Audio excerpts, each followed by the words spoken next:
بسم الله الرحمن الرحيم سبح اسم ربك الأعلى الذي خلق فسوى والذي قدر فهدى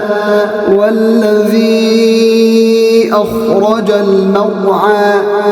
فجعله غثاء أحوى سنقرئك فلا تنسى إلا ما شاء الله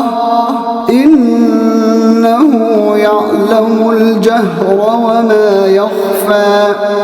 ونيسرك لليسرى فذكر إن نفعت الذكرى سيذكر من يخشى ويتجنبها الأشقى الذي يصلى النار الكبرى ثم لا يموت فيها ولا يحيا قد أفلح من تزكى وذكر اسم ربه فصلى بل تؤثرون الحياة الدنيا والآخرة خير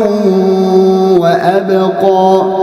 إن هذا لفي الصحف الأولى صحف إبراهيم وموسى